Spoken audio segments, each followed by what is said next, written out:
नमस्कार दोस्तों, यदि आप गर्भवती माता हैं तो इस 9 ग्रह पाठ को अवश्य ही प्रतिदिन सुनें, जिससे आपकी संतान पर 9 ग्रहों की देवताओं की अति कृपा बनी रहेगी और उसको विशेष फल प्राप्त होगा। उसके लिए आप इस पाठ को प्रतिदिन सुनें और विशेष कामनाओं के संग सुनें और सभी देवताओं को संग में नमस्कार और प्रणाम भी करते रहें।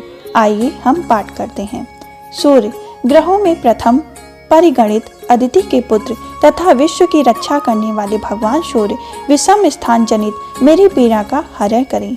चंद्र दक्ष कन्या नक्षत्र रूपा देवी रोहिणी के स्वामी अमृतमय स्वरूप वाले अमृत रूपी शरीर वाले तथा अमृत का पान करने वाले चंद्रदेव विषम स्थान जनित मेरी पीड़ा को दूर करें। मेरी पीड़ा को दूर करें। मेरी पीड़ा को दूर करें।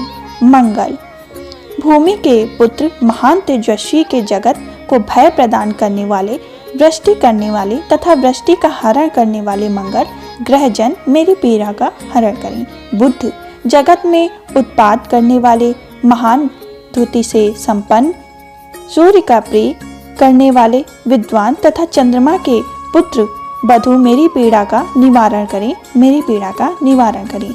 गुरु सर्वदा लोक कल्याण में निरत रहने वाले देवताओं के मंत्री विशाल नेत्रों वाले तथा अनेक शिष्यों से युक्त बृहस्पति मेरी पीड़ा को दूर करें। मेरी पीड़ा को दूर करें। शुक्र दैत्यों के मंत्री और गुरु तथा उन्हें जीवन दान देने वाले तारा ग्रहों के स्वामी महान बुद्धि संपन्न शुक्र मेरी पीड़ा को दूर करें। मेरी पीड़ा को दूर करें। शनि सूर्य के पुत्र दीर्घ देह वाले विशाल नेत्रों वाले मंद गति से चलने वाले भगवान शिव के प्रिय तथा प्रसन्नता शनि मेरी पीड़ा को दूर करें। मेरी पीड़ा को दूर करें।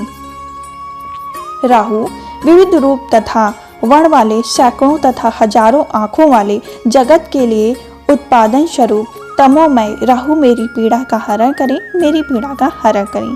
केतु महान शिरा नाड़ी से संपन्न विशाल मुख वाले बड़े दांतों वाले महान बली बिना शरीर वाले तथा ऊपर की ओर केश वाले शिखा स्वरूप केतु मेरी पीड़ा का हरण करें। मेरी पीड़ा का हरण करें।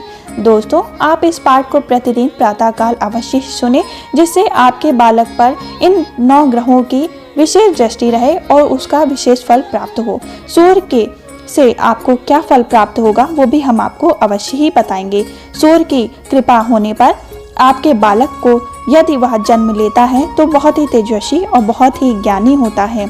चंद्र की दृष्टि से उसका मुख या उसका मैं कहूँ आकर्षण बहुत होता है और वह बहुत ही सुंदर स्वरूप बालक उत्पन्न होता है। मंगल की कृपा से वह बहुत ही तेजस्वी होता है। उसके सामने कोई भी हार नहीं सकता। वह बहुत ही ज्ञानी और हष्ट पुष्ट बालक उत्पन्न होता है। बुध की कृपा से वह बहुत ही विवेकी बुद्धिमान और तेजस्वी बालक होता है। गुरु की कृपा से उसके पास विशेष ज्ञान का भंडार होता है और वह ज्ञानियों में गिना जाता है। शुक्र की कृपा से उसके पास सभी भौतिक आवश्यकताओं की कभी भी कमी नहीं होती और उसके पास हर चीज शुक्रदेव की कृपा से रहती है। शनि की कृपा से वह न्यायप्रिय होता है, लोगों का आदर करने वाला, सत्कार करने वाला, लोगों की सेवा करने वाला, कभी भी ऊंच नीच जैसी भावना नहीं रखता है।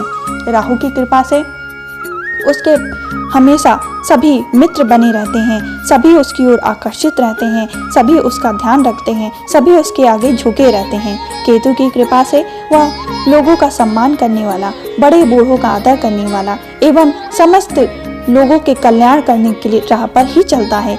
वो कभी भी किसी गलत जगह पे नहीं जाता। उसका मार्ग कभी भी गलत मार्ग नहीं होता। यदि ये 9 ग्रहों का पाठ आप सुनते हैं तो आपके कोख में पल रहा बालक बहुत ही ज्ञानवान और बहुत ही आदर्शवादी उत्पन्न होगा और लोग के सभी सुख को प्राप्त करेगा। वैसे तो मुझे लगता है जो भी माताएं मेरी प्लेलिस्ट को प्रतिदिन सुन रही हैं तो उनके कोख में कोई भी नॉर्मल बच्चा नहीं उत्पन्न होने वाला, वो बहुत ही ज्ञानवान होने वाला, क्योंकि इतना सब सुनने वाला बालक कोई आसान बालक नहीं होगा। वो कृष्ण के समान तेज और राम जी के समान बहुत ही आदर्शवादी होगा, पुरुषोत्तम पुरुष होगा, लोगों का कल्याण चाहने वाला ही होगा। यदि आप मेरी प्लेलिस्ट को प्रतिदिन सुनती हैं तो आपके कोख में पल रहा बालक कोई साधारण बालक नहीं है, क्योंकि उस पर भगवान की विशेष कृपा है। दोस्तों, हमारा 9 ग्रह का पाठ यहीं संपूर्ण होता है। अगर आपको प्लेलिस्ट चेक करनी है तो हमारे चैनल को जरूर विजिट करें और वहाँ पे गर्भ गीता और भी विशेष प्रकार के पाठ किए गए हैं उसको प्रतिदिन सुने, जिससे आपके बालक पर विशेष ग्रहों की, विशेष देवताओं की कृपा बनी रहे। हम फिर मिलेंगे दूसरे पाठ के साथ, तब तक के लिए जय श्री हरि विष्णु, जय श्री हरि कृष्ण, जय नवग्रह देवता जरूर लिख के जाएं। जय श्री हरि कृष्ण।